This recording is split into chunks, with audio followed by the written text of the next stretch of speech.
Cette enquête donc converge vers la Belgique, particulièrement dans la ville de Molenbeek, dans la région de Bruxelles, devenue une plaque tournante de l'islam radical. Alexandra, vous êtes donc dans cette ville ce soir habituellement tranquille, mais qui est devenue, depuis les attentats de Paris, un centre d'attention mondial. Oui, Céline, parce que en fait, les 2 des 8 participants à ces attaques à Paris le 13 novembre dernier, les frères Abdeslam, étaient des enfants de Molenbeek. Un qui est décédé pendant les attaques et l'autre qui est toujours en fuite, Saleh, qui est l'homme le plus recherché d'Europe. Et alors que les yeux sont tournés donc vers Molenbeek, mais aussi vers la Belgique, on se rend compte que la Belgique fournit par tête d'habitants le plus grand nombre de djihadistes au sein de l'État islamique. On se rend compte qu'effectivement, toute la Belgique et surtout Bruxelles et surtout Molenbeek, un quartier de Bruxelles, c'est vraiment là que beaucoup d'attentats des dernières années ont été préparés en partie ou en totalité. Oui, depuis longtemps. Donc vous vous êtes promené à Molenbeek, vous avez parlé à des gens aujourd'hui. Qu'est-ce qui vous a le plus frappé ?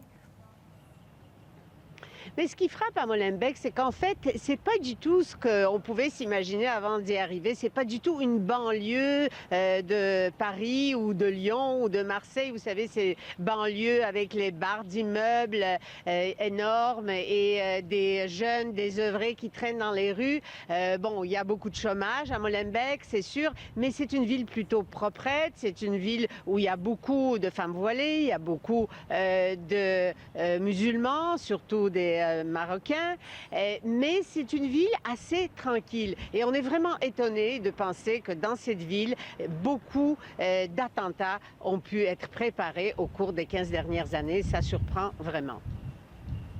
C'est ici qu'a été élevé l'homme le plus recherché d'Europe, le 8e terroriste responsable des attentats de Paris, aujourd'hui en fuite. Salah Abdeslam, 26 ans. Son frère Brahim, 31 ans, était aussi du nombre, mais lui a actionné sa ceinture d'explosifs.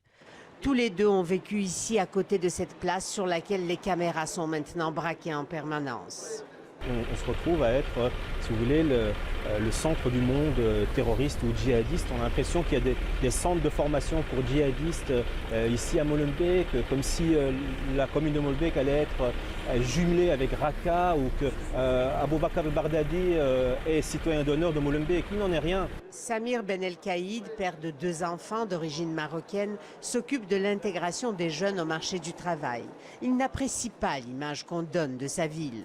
Mais voilà, ça va être difficile de pouvoir, pour un jeune, postuler un emploi quand sur son CV, il met son adresse à Molenbeek. Ça va être extrêmement difficile parce qu'elle va être stigmatisée encore pendant quelques années, malheureusement. Samir a beau nous montrer tous les coins agréables de sa ville, il n'arrive pas à faire oublier que les frères Abdeslam ne sont que les derniers d'une longue liste de djihadistes qui ont vécu à Molenbeek. Aussi loin que septembre 2001, les assassins du commandant Massoud, farouche opposant aux talibans en Afghanistan, ont été formés à Molenbeek. Les frères Kouachi, responsables du massacre à Charlie Hebdo, à Mehdi Koulibaly, de celui de l'épicerie cachère à Paris, se sont approvisionnés en armes dans le quartier. Et le plus important peut-être, Abdelhamid Abaoud, le cerveau de l'opération de vendredi 13 et de plusieurs autres vraisemblablement, a passé presque toute sa vie à Molenbeek.